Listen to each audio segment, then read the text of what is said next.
Greetings, programs, and hello, true believers. My name is Martin. Welcome to beautiful Milwaukee, Wisconsin. We got a lovely tropical back set here.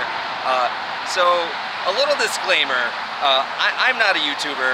I've never made a YouTube video before, but we have a very compelling presentation for you today. Something that I think you will find very interesting, and the quality of the video really shouldn't matter. There's not going to be any eerie background music, no a catchy intro. This is a purely content-driven presentation for you today. And I apologize for the background noise. It's very noisy at our location, but it's completely necessary that we're here. So, ladies and gentlemen, I have solved a 40-year-old Milwaukee treasure hunt. Yes, I have the definitive solution to the Milwaukee case of The Secret.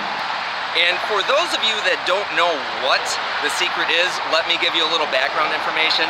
So the Secret is a book that was written in 1982 by Byron Preiss, and it essentially initiated a modern-day treasure hunt that takes place across 12 different cities in the US and reportedly in Canada as well. And so he has a cryptic verse and a symbolic painting, and when you put those two things together, it leads you on a quest to a treasure that is buried in the ground. This treasure is it's a plexiglass box with a handmade item inside that contains a key that you then take to the Preiss family, and you exchange it for a gemstone. Now, this isn't some theory, it's not some cute theory, and it's not Lake Park. And I don't want to discourage anyone else, I don't want to insult anybody else, but this is it. I have definitive evidence that this is the solution. To me, Lake Park never really made any sense. I mean, there's definitely some things that correlate together, but one of the things that struck me is there is not a strong cultural connection to Lake Park. And if you know anything about The Secret, you know that Byron Preiss based his treasure maps on a immigrant group that was significant to that city. All right, so ladies and gentlemen, today I'm revealing the whole thing. I've been sitting on this for about 4 months now. Today I am going to show you everything. We are blowing this thing wide open. And you're probably asking yourself why? Why in the world would I do that? So, solving a 40-year-old treasure hunt, that was the easy part. And I don't want to brag, I'm not better than anybody else, but an hour and a half after even learning about The Secret, I figured out the pad of land that the treasure was on. And a month later, I essentially had the entire thing figured out. So unfortunately for me, solving this thing was the easy part. Getting somebody to help me has been almost impossible. So over a month, I solved the 40-year-old treasure hunt. The 3 months after that, I've been attempting to get permission to dig a hole. I mean, that has really been the difficult part. It's just finding somebody that's willing to help me. So it's very clear that what I'm able to do on an individual level, I've basically exhausted all of those options. So I need to blow this thing wide open. As my boy Brooks Holt would say, we gotta risk it for the biscuit. And I'm going to kind of make a public plea to you guys on YouTube when we're done with the whole thing here. So I'll get into more what I want from you, the audience. I am relying on you for your help to get this thing resolved. I want this resolved, I want it solved, but today I'm going to show you the solution to The Secret in Milwaukee. Now, before we get started, can I please suggest that if you have the ability to do so, print out some pieces of some visual aids. Okay, the first thing you want to do is print one of these. This is the painting. If you go on Yahoo and you type in a Milwaukee Secret painting, you will probably get this. So this is just as much the map as anything else is. This takes you to the treasure. This shows you where it is, and we will make it obvious that that's the case. So print one of those out. Then you want to print out a copy of the verse. So this is the verse. This is the other part. You need both of these things working together to get a proper solution. But that's kind of the evil genius behind this, is that so much information cross-references itself, and so many things are interwoven together that once you have the correct solution, it is obvious. And that's the other thing that struck me about Lake Park, is there's really not a lot of pieces of evidence that are interwoven. You really have to stretch things pretty far to make that a proper solution. So yeah, get yourself one of those, and then go on to Google Maps and print out one of these. So, and of course, I have writing on mine. This is actually the path to the treasure here, which ironically, you can make the same path on the painting by connecting the objects together, which I'll show you in a few moments here. So yeah, yours isn't going to have this writing on it, but we're starting at 4th and Lincoln. We're going over to 10th and Lincoln, up to National, and then over to the Allen Bradley Clock Tower. So if you have a page printed out from Google Maps that is roughly like this, then you can follow along at home. All right, so now let's get started. We are going to reveal the secret. So the first line in the verse is view the 3 stories of Mitchell. Yeah, don't laugh at me, Lisa, for my voice cracking, please. That's very distracting. So it's view the 3 stories of Mitchell. So he's not saying that you're at a building, and he's not saying that the building is 3 stories. All he's saying is that you can view 3 stories of something. So let's take a look here. So we're on 4th and Lincoln. All right, let's go to the overpass. That's the best spot for viewing it.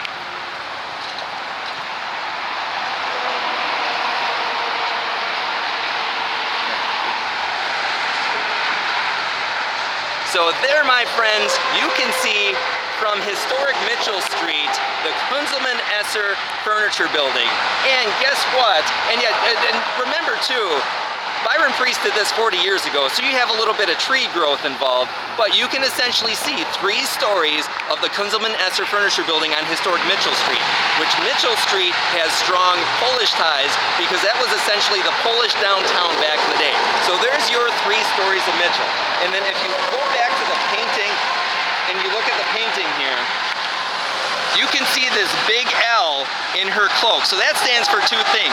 That stands for Lincoln Avenue, which we're on right now, and the next thing we'll talk about in a few moments, because the woman actually represents something a little bit larger. All right, so going back to our verse. As you walk the beating of the world, guess what? We're doing it right now. We are walking the beating of the world, folks. You see those cars and how they're beating the world underneath us? You can hear it, you can feel it. That, my friends, is the beating of the world. Next, at a distance in time from 3 who live there. So from this location, you can see 3 4-phase clocks, all that have Polish significance. So, and let me reiterate too, the first half of the treasure hunt is focusing on the Polish culture. The second half actually focuses on the German culture, which is what the gemstone is related to. It is connected to the German culture. But from here we can see the Allen Bradley Clock Tower, which was referred to as the Polish moon. You can see the clock faces on St. Stanislaus Church over there. And then over here, further down Lincoln Avenue, you see St. Joseph's Basilica. So the treasure map is directing us down Lincoln Avenue. Down Lincoln Avenue. Not... And what's interesting too, yeah, Lisa, if you can get a close-up of the 5th Street sign there. So as you keep going, you're going to pass 5th Street. If you go back to your painting and you look at the crook of her elbow just past the L, there is a 5. That 5 represents 5th Street. So this is yet another thing that tells you you are going in the correct direction. So we are actually going to take this down to Kosciuszko Park. Why? Because the woman in the painting represents Kosciuszko Park. So we're going down there and we're going to explain why. Alright guys, so we followed the distance in time from three who live there to St. Joseph's behind me here. That has led us to Kosciuszko Park. So when you look at the verse says, at a distance in space. Now this phrase is kind of ambiguous. It can mean a lot of different things. But I believe based on the evidence that this is referring to Kosciuszko Park.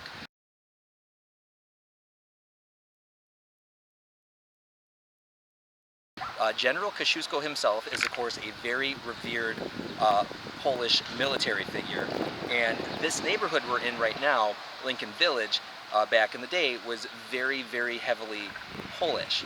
So, you know, it's unusual to have a park and a statue. There is a statue of General Kosciuszko, so it's unusual to have somebody else's hero in our country. But furthermore, so he was a war hero in Poland, but he was also a war hero here in America too. So he is the distance in space. He is connecting Poland and America together. And if there's any question of that, there is also an inscription on the statue that indicates this as well. It says, the hero of both hemispheres. So General Kosciuszko is the distance in space. So we have illustrated that the distance in space is reasonably Kosciuszko Park. Now if you go back to the painting illustrates this also. So the woman in the painting is actually a representation of Kosciuszko Park. The different items on and around the woman are different geographic locations within the park. So for starters, you have the L that we referred to before, that's referring to Lincoln Avenue, that's also referring to Lincoln Village, which is the neighborhood we're in right now. The shape of her cloak here is also essentially the same shape as the pond, which is right in front of me. And it's reversed, but it is roughly the shape of the pond. And of course, it's a little hard because it depends on what map you're looking at. It's reasonable to assume that Byron was relying on the map to get the shape of the pond. But directly above that is also this shadowy kidney bean shape. That, I believe, represents the pool. The pool is in the same location that it should be compared to the representation in the painting. Now, one thing to note, the pool was redone in 1997, but it did exist prior to that. Now, I don't have the exact record, so I can't promise that it had the same shape back then that it does now. Right now, it does have that kidney bean shape. But based on what we know from this, it is reasonable to assume without further information that it was the same shape. But it's a very small piece of supportive evidence, and it does not make or break the solution one way or the other. So in most respects, it doesn't matter one way or the other. Now, if we look at the woman herself is representing the General Kosciuszko statue. Let's go over to the statue and take a look at that, and you can get a better sense of what I'm trying to show you. The statue itself kind of looks like the woman, but I don't think it's specifically based on that image. I think it's based on another image. Alright guys, so behind me is General Kosciuszko statue. Now, we have roughly the same angle on the face as compared to the painting. So if you look at that face, you ask me, there's some resemblance there. I'm not sure I'm completely convinced, and I think that might be one reason why this solution has gone unsolved for so long. It's not evident that that is the woman. But I believe what happened was that Byron Preiss, usually he would take a picture of something that he wanted to include in the painting and send it to his painter, who would then include it, you know, cryptically. But I believe that instead of taking a picture of the face of the statue, because it'd be a little bit hard from his angle to get a nice clear shot and the proper angle of the face. I believe he actually used a painting of Kosciuszko versus the statue itself. So we have this painting here. If you look at this one and compare it to the painting of the woman, there are a lot of very stark similarities. And there's a lot of different paintings of Kosciuszko, but I believe this is the one that matches the best. If you look at the different features, you look at the eyes, the kind of subdued smile, the chin. If you even look at the background colors too, they're essentially the same colors, they're just a different tone that he used. So even the aesthetic between the Kosciuszko painting and the Secret painting are very similar. So I think that's what he used to represent Kosciuszko. And you'll see in a moment too, even if some of these things within the park are not very compelling pieces of evidence to you, just hang tight for just a little bit longer, because the further we go down the rabbit trail, it is going to be 100% evident that we were in the right location, that these are the right solutions to these clues. All right, so if we go back to the verse, the woman that is spoken of in the verse is the same woman in the painting, which is Kosciuszko. So we're in the right location right now. The next clue is with harpsichord. Now, I don't want anyone to kind of split hairs when it comes to the difference between a harp and a harpsichord. To me, for the purposes of the puzzle, it's essentially the same difference. And for all we know, maybe Byron Preiss didn't understand the difference between the two. But there are harp lights here right by the statue. So they're a specialized kind of street light that is referred to as a harp light. So I believe that's what's being referred to. Now, a little disclaimer, back in 2013, the statue was actually redone. They refurbished it, and they added a lot of the harp lights that are immediately around the statue. However, from what I can tell, there were already pre-existing harp lights over here on Lincoln Avenue. So as far as I know, they were here previously, and it is pretty safe to assume that this is what's being referred to. And again, clues a little further down the line are going to confirm that this is correct. Silently playing actually refers to the playground that we are close by to. So even though it is within viewing distance, because of the noise from Lincoln Avenue and the acoustics of the park, you can't hear any kids playing over there. I was over here on one day and there were 5 or 6 kids playing, swinging on the swings, running around. You couldn't hear a thing. And again, just to point out, yes, the playground is newer, but there was an existing playground there. And of course, that's one of the difficulties with trying to solve the secret is Byron Preiss did this 40 years ago. So there's some things that are lost in time, or some things that are changed that are hard to verify whether or not they were the same or similar when he was walking around creating this in the first place. But it's reasonable to believe that the silently playing refers to the playground. Because now the next verse has us walking through the park. It says, step on nature. Now this is where it's important to go back to the painting. So the last item in regard to the woman that correlates to the park are the red balls that she's holding. So this represents a location in the park. It's exactly where it should be compared to the other items in the painting on the woman compared to their geographical location in the park. So in that location is Ace Boxing Club, which has been there for 55 years. So boxing gloves are, of course, round and red, and there's 2 of them. So those red balls represent the boxing club. What is being illustrated here, she is holding one ball, and the other ball is floating. So this is showing us that it is a permanent location in the park, but we are meant to follow it out of the park to the next location, to the 92 steps and the Grand 200. All right, so now the next verse is step on nature. So we are walking through the park right now. That is your step on nature. Cast in copper, that is referring to the copper domes of St. Joseph's, essentially casting a shadow onto the park. So here is a shot of St. Joseph's. I just wanted to reiterate that essentially being in the park, we are in the shadow of St. Joseph's, which has copper domes to it.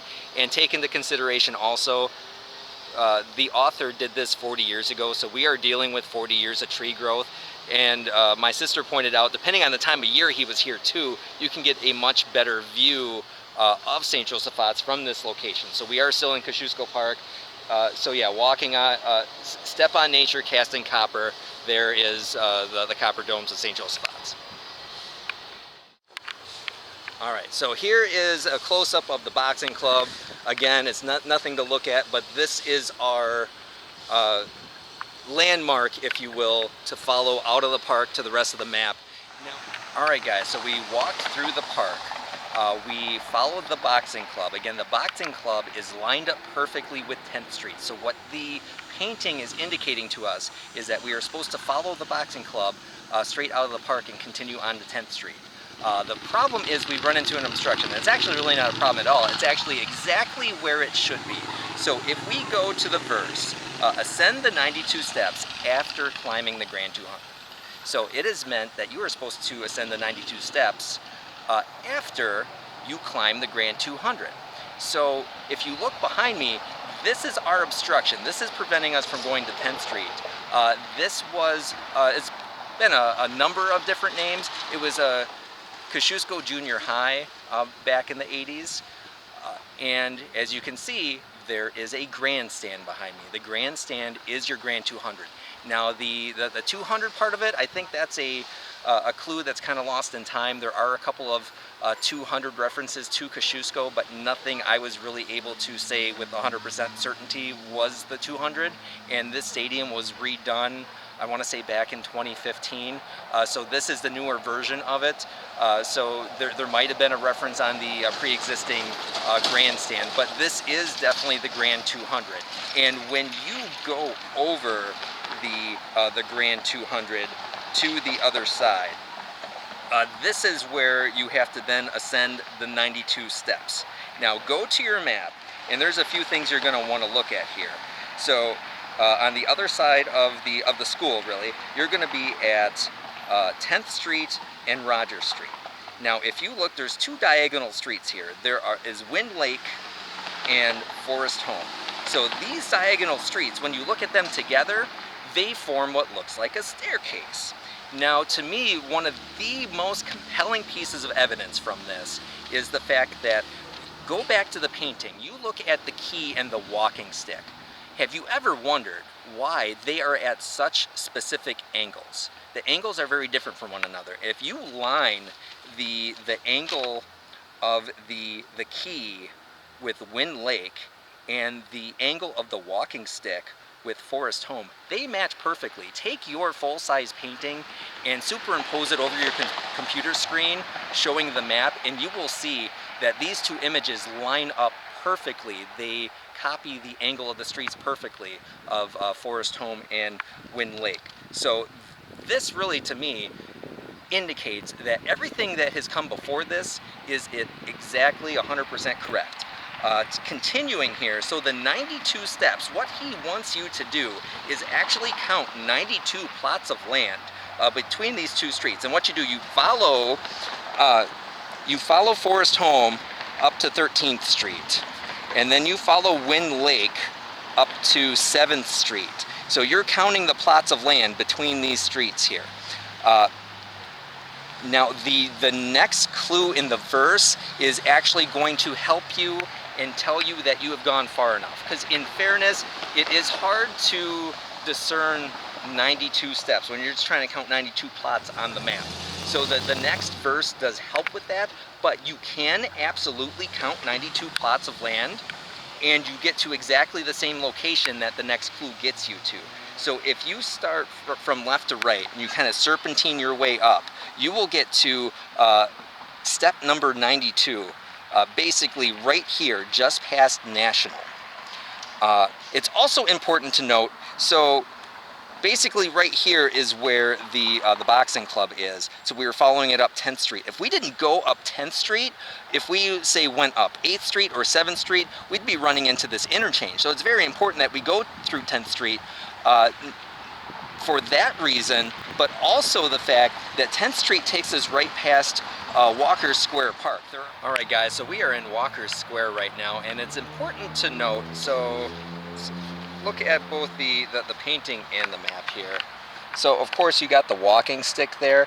As you are going straight down 10th Street, you go through Walker Square, the neighborhood, Walker Square, the park, Walker's Point, and Walker Street. So hopefully that's enough walking symbolism for you there based on the based on the walking stick. So as we mentioned before, what he wanted you to do is count the 92 steps between those two different streets. But again, it's really hard to understand, exactly what he's counting, what he's not, and that's why he included the next part of the verse, which is pass the compass and reach. Okay, so when you are past the compass, you know you've gone far enough. Now the compass, so it's interesting because it's two things. It's your landmark, it gets you in the correct direction like a compass would, but it also represents north, south, east, and west. And the compass is this little interchange in the highway here. So it represents all four directions, and you have to go past the compass to get up to national here. Now you'll see in a moment that we have to go up to national, otherwise the next part of the verse isn't going to make any sense, because really the only places that you can cross over here are either national or Washington. And if we go underneath the highway on Washington, we have not gone far enough. So this is your compass. The foot of the culvert, we're going to leave that for a little later. We're not passing that just yet. We'll talk about that in a little bit. So we're not going to show you all of the locations here, but if you look on the map, there's the highway right there. So you are going underneath the highway. I walked this before. The next part of the verse says, below the bridge, walk 100 paces. From one end to the other, it is exactly 100 paces. And I know a pace is a little subjective, but it was spot on. So that is your bridge. Then it says southeast over rock and soil. So this is what tells us we have to go up to National Street, because rock and soil refers to Mineral Street and Greenfield Avenue. So in the correct order. So there's your rock and there's your soil. So we have to travel southeast over that. And again, going back to the painting, these objects are set up on the same path that you're taking on the map, following the lines in the verse. So now we are going to go to our next location, which is the First Young Birch. Alright guys, so we are in the Walker's Point neighborhood, and that is also where the end location is, where the treasure is in Walker's Point, which then of course correlates to the walking stick. But we are here at what is now called Rockwell Automation. At the time, it was Allen Bradley. So this is the Allen Bradley complex, and this is your First Young Birch. So the reason that is, Harry, and I might be pronouncing his middle name wrong, Harry Lind or Harry Lindy Bradley. So he was either like 18 or 21 when he co-founded the Allen Bradley Corporation with his brother. So he was first and young. Then later on in his life, he was also one of the founding members of the John Birch Society, which was like an anti-communist group in the 60s and 70s. So there is your First Young Birch. So from here, and of course, we passed the compass, we went below the bridge 100 paces, we traveled southeast over rock and soil. So we're on 2nd Street right now, took us to the Allen Bradley. We are going to continue down Scott Street. The next clue in the verse is past 3 staying west. So if we continue this way down the street, we are going to be going past 3rd Street, and we're going west. So that's exactly where we're supposed to go, and it's going to get us to our next location. Alright, so we passed 3rd Street, we're on Scott Street right now. The next line of the verse is, you'll see a letter from the country. So as you are going down Scott Street toward 5th, you can see this cross over the highway. It's a cross to a German church. A cross is, of course, a letter T, and it's on a German church. And we established before that the second part of the treasure map focuses on the German culture. We'll see a little bit more of that in a moment. So the next line in the verse is of Wonderstone's Hearth. So in his book, Byron often refers to the gemstones as the Wonderstones. So that is your German connection. That is the country of Wonderstone's Hearth is Germany. Your letter from the country is the letter T, which is the cross on the German church.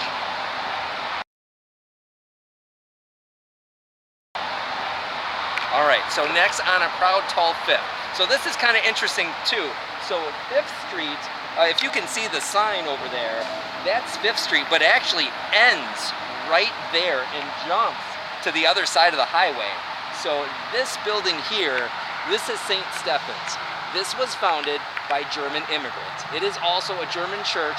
It is the tallest thing on this side of 5th Street. That is your proud, tall 5th, right there, St. Stephen's Church. The next line, and if I could say real quick too, notice the flower design on the church. That is going to come up in another moment here. So keep that in your mind. That is super important, and it helps to, again, helps to prove everything else, and this is the correct solution. So next it says, at its southern foot, the treasure waits. So if you look on your map, and to reiterate too, Byron Preiss loved to use maps. So in all of these different solutions, you see a lot of map work, and he relied very heavily on the map. I mean, there are some, physical locations that you can't get just by looking at a map, but there's so many things referring to the map. So right here is where St. Stephen's is. And if you see this asymmetrical triangle, it looks like a foot. That is your southern foot. And at the tip of that is a pad of land. And that is the solution to the treasure hunt. We are gonna go over there right now. All right, guys, so we are here. We are at the southern foot. This is the pad of land that is the solution to the treasure. Now, I don't want to go as far to say that there's actually something here. I don't want to incite people to come and dig this place up. Please don't dig illegally. That is not the way to do this. And for all we know, somebody could have dug up the treasure 10 years ago and just not told anybody. It's not very likely, but it's possible. So please don't come here digging. That is not the point of this. And personally, again, as far as I know, I'm the first to claim this solution. I'm the one to figure this out. I would really like to be able to collect the treasure, but I want the cooperation of the proper authorities in order to do that. I refuse to do anything illegal, and I refuse to condone anything illegal, and I'm not going to make claims about what's in the ground because I don't have x-ray vision. I can't tell you there's anything in the ground. All I can tell you that this is the solution to the puzzle that Byron Preiss set out. And we have a couple more pieces of evidence that are very compelling. Again, it brings everything together. It proves everything that came before it. So if we go back to the verse, because remember before, we passed the compass and reach, but we didn't do anything with the foot of the culvert. So for a while, that line really bothered me because I was looking for a drainage ditch over there. I was looking up historical records, seeing if I can find anything. What I didn't realize is it wasn't referring to anything over by the compass, by National. It was actually referring to the pad where the treasure was buried. And this is very similar to the Boston case, where he actually tells you the specific location in the middle of the verse. He refers to home as in home plate at the baseball diamond. So sure enough, over here, and it says past the compass and reach, you're reaching because you're not actually at the culvert. It's on the other side of the highway at the time. There's a drainage ditch. There's a drain right here in the pad of land that we believe is the solution to the treasure hunt.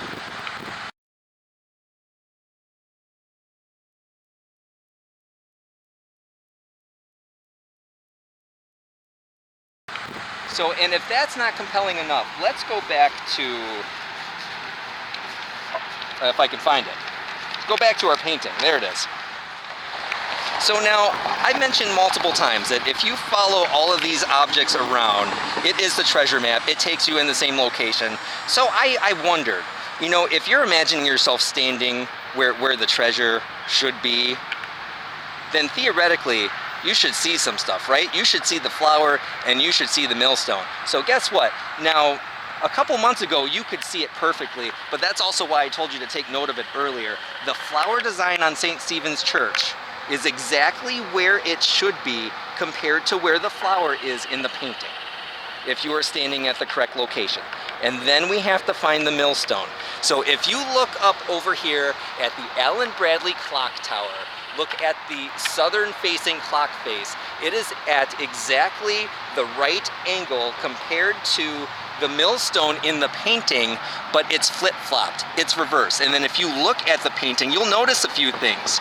You look here, that's a very subtle straight line, but it is suggesting that this millstone is not completely round, that there are straight lines to it. And if you look at the Allen Bradley clock face, if you were to strip all the characteristics from the clock face, it is the millstone. And then one last thing, if you look in the middle there, it looks like basically a square with a shadow, but if you notice, that's a triangle. All around the clock tower are those triangles on the clock face. So that is exactly what it is. And you could make symbolic inferences on the millstone just because Allen Bradley or Rockwell Automation, they make automation technology for different companies. I mean, they are responsible for, who knows, producing millions of different products. So that is the perfect use of the millstone, both in a literal and a figurative sense. So that's it, people. That is the solution to the secret. If you're being honest, I don't think there's any way that you can deny that this is it. I mean, compared to anything else that's come before it, there's so much information here, so many things that if one clue wasn't right, none of the rest of it would make any sense. So this is where I appeal to you, the audience. Please do whatever you can for me. Anything legal, of course. I mean, let's blow up the internet. Let's make sure as many people see this as possible. If you saw the video and you liked it, pass it on to as many people as you can. I would really love for this thing to go viral. If you could like the video, that would certainly help. But I want everybody to see it. And if you have any connections to anybody in the secret community, somebody that's possibly connected to Josh Gates, for example, I've tried multiple times to email him, and I know, he gets thousands of emails referring to this. So it's really hard for him to discern what's legitimate and what's not. Everybody with their own, goofy little theories kind of muddy the waters for people that have actual right answers. So I hope this is enough evidence for anyone to understand, including Josh Gates. Josh, I hope you're watching this. I hope you can help me. But guys, whatever you can do, if you can, get a petition going because this is county-owned land, and I have, we submitted a proposal to the county which got rejected because we are not an approved contractor doing approved work. So I'm trying to get in touch with the county. So far, I haven't had any success doing that. I've emailed for multiple weeks now. So I'm really hoping that somebody from the county can help me and can understand that this is kind of a unique situation. It's a, kind of a nondescript pad of land that we want to hand dig, more than likely one hole to get this thing out of there. But I refuse to do it illegally. I want to do this the right way, but I really need the county's cooperation, and I just need somebody out there to help me. I really need this. On a personal level, I want this so bad. I need a win. I need to know that my hard work and effort isn't just going to lead me to another dead end, that this is actually going to lead me somewhere. And I know it's risky to reveal everything, but I felt like that was my only play. Like I said, my boy Brooks Holt said you got to risk it for the biscuit. If I'm going down, if I'm not getting it, I'm going out in a blaze of glory. I'm gonna just let everything fly. So guys, I hope you enjoyed the video.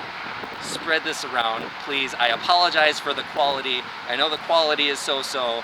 I thank my sister for helping me make this. She's done a wonderful job, and we'll see you later. Thank you.